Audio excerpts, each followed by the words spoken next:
再说吧，你们好爱分数哦，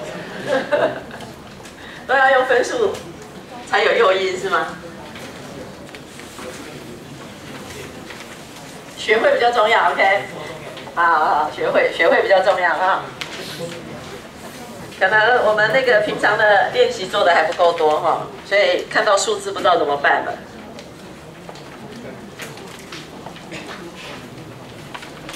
好啦。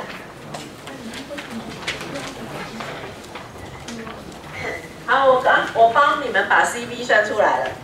好，那请大家来算 EB。哎，怎么够？不好意思。补偿变量。CV 是补偿变量 ，EB 是对等变量。所以 CV 指的是维持原效用，价格改变维持原效用所需改变的数额。所以你看，这个是原价格嘛，对不对？然后红的是新价格。那为了要让它维持原效用到1点，所需要改变的总和，所以是红色的这个，这是 CV。OK， 那所以等于说你要把这每个点算出来带进去就知道了。好，那 EB 是什么 ？EB 是价格没有变，所以是这一条跟它平行的黄色的这一条。OK， 跟它平行黄色的这一条嘛，哈。然后呢，它要让它达到好像价格有变的效果。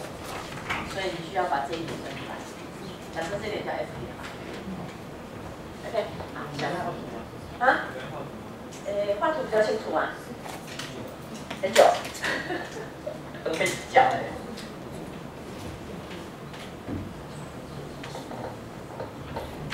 前面这一题你直接写100分，画2写100就好，没关系，没有算出来没关系。有计算机可以算，没有计算机就自己这样就好。开根号是大部分人记得啦，但是万一真的不记得，你还是要按一下计算机才知道它是多少。根号2多少？好，对，所以如果你知道它是1.414，那上面就是141.4，减掉这里是100，所以你就知道答案是41.4。好，那我们往下算，看这个。如果有计算机就开出来了，没有计算机，我如果没有说要带计算机，你如果不记得。根号2是多少？不用开出来没关系。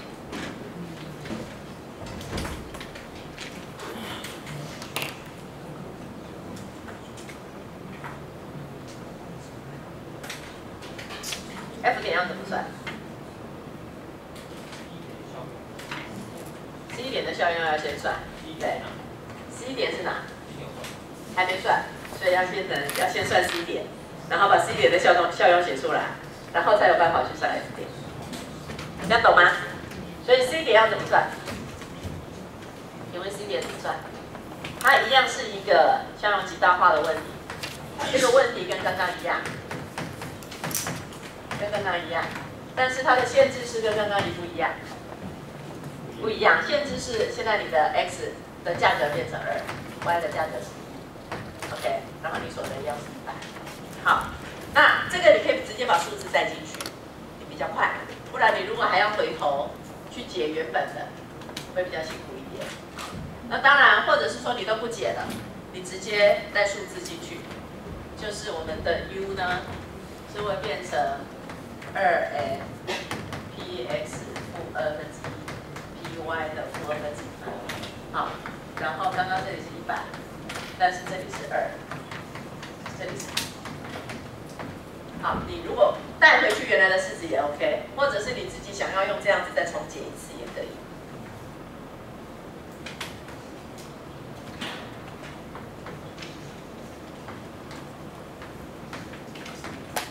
所以它应该是这样 ，C 点的效用变这样。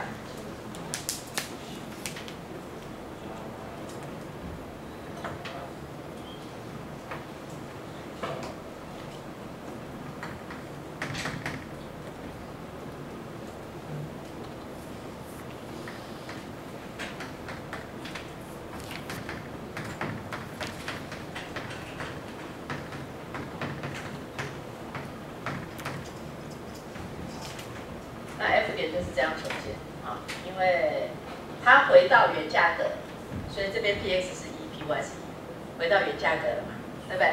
那但是它的限制条件呢是变成效用要达到刚刚这个效用根号50%。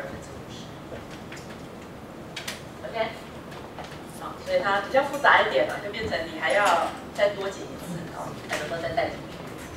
好，那它一样是 MRS 要等于1嘛，对不对？好，所以就是 y 等于 x， 所以就是 x 会等于 x。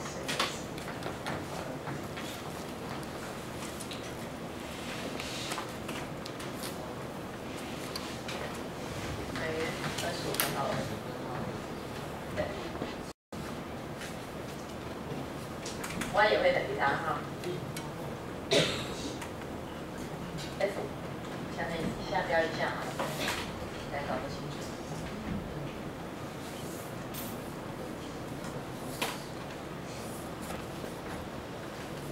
好，所以我们去看它的指数是多少，它会就变成 x 加 y，f 点的 x 加 y 啊，所以它会变成50。对，好，所以 EV 呢就会变成是用100减掉50。好。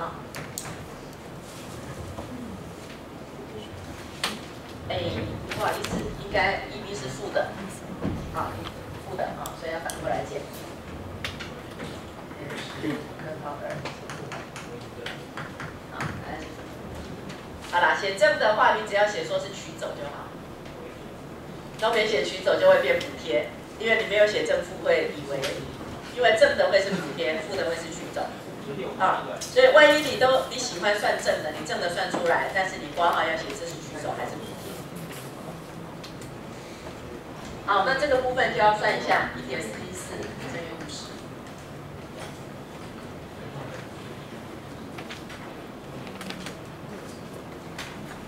所以是29.3，大约了啊。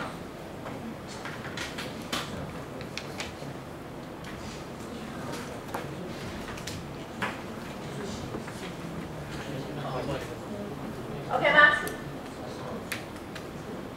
可以吗？哎，我为什么帮你们算了？我要叫你们写，怎么变成我在算？好了，那这题不能算，不能加分了。我帮你们算啊。啊，是哦。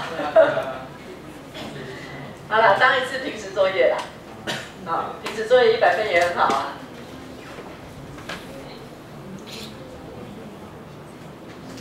应该是一样。哎，你们如果要用积的，应该是一样。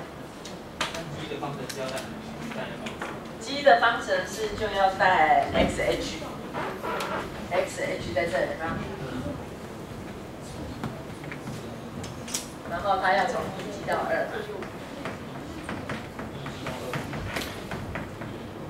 习惯是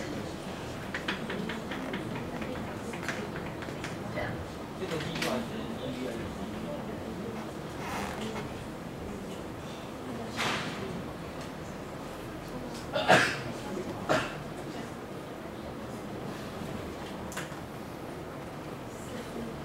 这个积出来是 EB 还是 CB？ 那因为它会牵涉到 U0是多少 ，U1 是多少，所以不能这样子，不能这样子，因为你的 U0跟 U1 没有进来，对，所以不行。因为我们是CB 是 SH 在 U0的时候，对不对？然后 EB 是 SH 是那个 SH 在 U1 的时候，那因为我们现在我们没有去算在 U0的时候是多少，在 U1 的时候是多少。所以因为你的 SH 会不一样，在 U0的时候跟 U1 的时候会不一样，所以你不能直接带这个进去，你要弄清楚它是 U0的还是 U1的才能带，所以那样会更复杂，所以我们直接带数字会比较快一点。OK， 好，那最后一个是消费者剩余，消费者剩余，消费者剩余的概念哦，来我们看一下，这一条是 XF。假设这样 ，OK， 那你是不是有个价格变化？然后你要看这一块，对不对？这边是 X， 这边是 DX。好，所以请问一下，这一块要怎么做？对，标是积分，然后积谁？积它，对不对？然后从1积到2，对不对？对，好，所以 CS 的变化就是这样。OK， 好，那这里是100。什么的微分会是 px 分之1？ 懂，哎，不错啊，你们都会啊。然后就从1在那了，再继续就好。OK， 这样就是delta CS。OK 吧？可以啊，那很厉害啊。东一是0啊，东一不知道多少，糟糕了，才说很厉害，结果马上破功。弄不了要计算机，对，弄不了没办法，那个就要计算机。好 ，OK 吧？然后那就交了。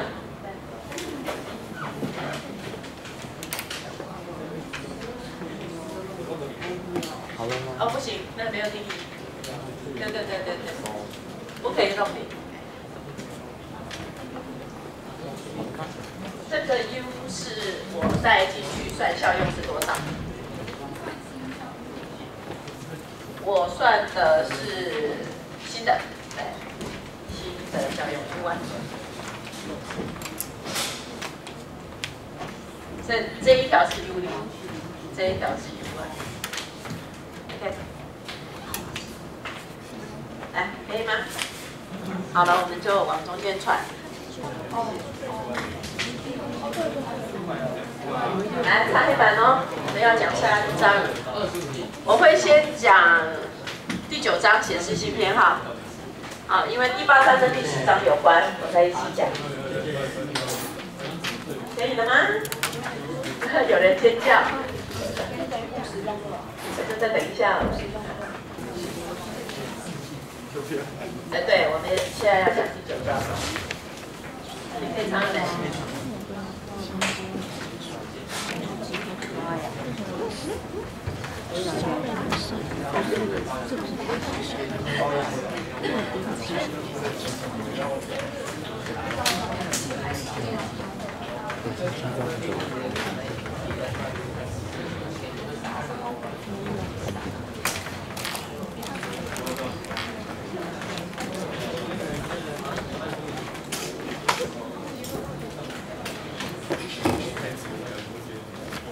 好，我们第9章呢是换一种方式来解释消费者的行为哦。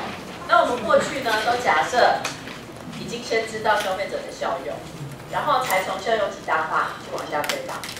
即便你要用基数极小化，你还是得要知道它的效用函数。可是其实效用函数都是我们假设的，你不见得真正知道它的效用函数是什么。好，那所以呢，就有经济学家呢就认为说，哎，那我们可不可以直接观察消费者的购买行为，用这个来猜测他的偏好是什么样子的？好，那这样子就叫做显示性偏好，就是从他最后显现出来他买的什么东西这件事情来判断他的偏好。好，所以这样就叫 reveal preference。好，那他的观念跟我们以前都完全不一样哦。他现在的观念是这样哈，如果在价格为 P 的时候啦，啊，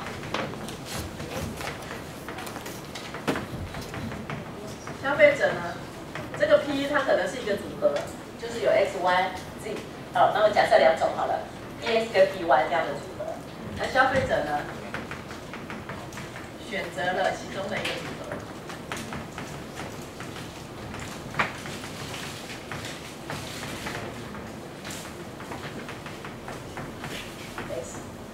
好，那我就用，假设它 P0的时候选择 X0，而不选 XY。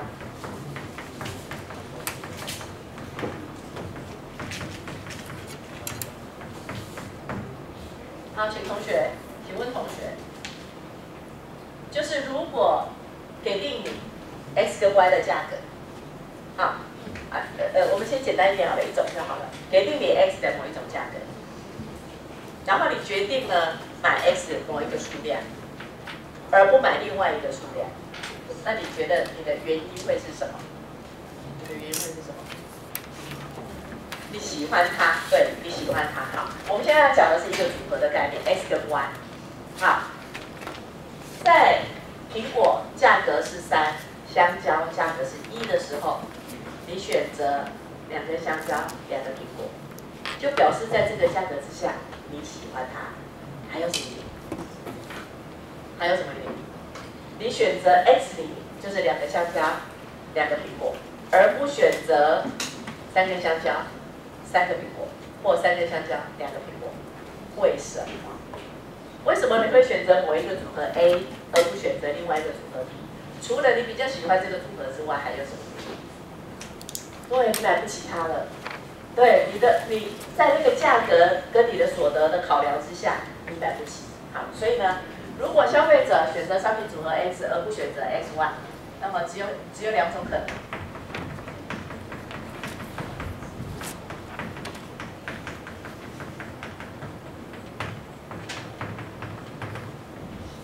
第一个可能呢是比较偏好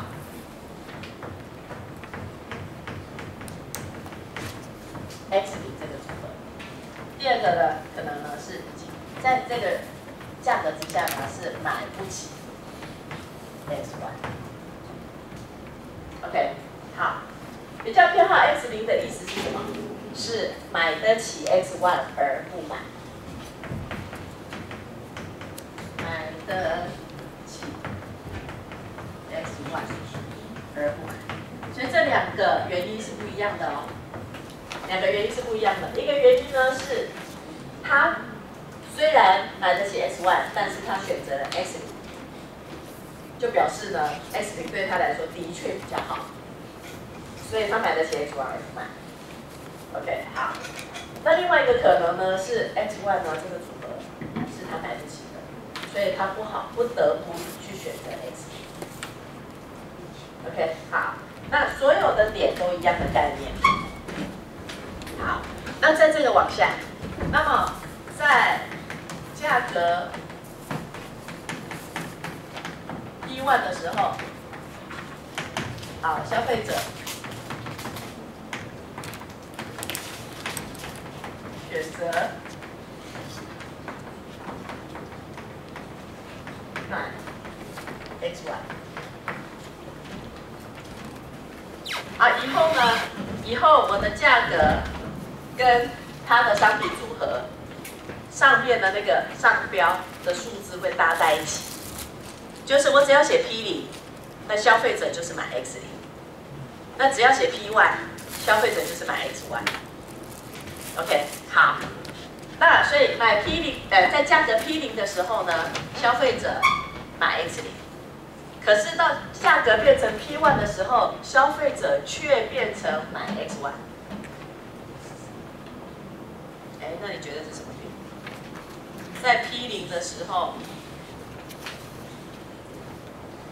买得起 XY 而不买，他比较偏好 X 0嘛，买得起 XY 而不买。那到 P1 的时候，他为什么会变成改买 XY？ 不是学量才。对，因为买不起了。是因为在 P1 的时候买不起 X 0了，听懂意思吗？好，整套理论就是建构在这样子的逻辑之下，就是价格 P0 他就买 X 0，价格 P1 他就买 XY。可是，在价格 P0的时候，如果他本来是买得起 XY 却不买，那为什么到价格 P1 的时候，他会跑去买 XY 呢？是因为 P1 的时候他买不起 X 0，所以才会跑去买 XY。这样懂意思吗？好像在绕口令一样哦。但是显示性偏好就是这样子的一个逻辑概念，它整个理论就是这样一个逻辑概念。所以你只要搞清楚。在 P0的时候，他就选 P0；在 P1 的时候，他就选 P1；在 P2 的时候，在 P0 的时候，他就选 X 0；在 P1 的时候，他就选 XY。可是明明在 P0的时候，他买得起 XY， 他为什么不买？到 P1 的时候，他为什么不买？是因为他已经买得起了。好，就是这个原因一定，对，一定，因为他本来选择 X 0就只有2个原因嘛，对不对？那假设如果他一开始就比较偏好 X 0。那为什么他后来会去买 XY？ 不行，你要做理性的假设，所以偏好不能改变。啊，因为如果偏好可以改变的话，就不用玩了，就没有一个逻辑性了。所以我们的逻辑就是这样。好，那如果这样子的话呢，就叫做他比较偏好谁？他比较偏好 X。OK， 好，所以我们就用这个符号，偏好的符号，所以他会比较偏好 X 零，而比较不喜欢 X 零。OK， 好，这样就叫做显示性偏好理论。所以有的人会在旁边写一个 R 啦，就代表这是显示性偏好。OK 吗？可以哈。好，那定义先到这边，然后待会儿我们再继续往下讲。先休息。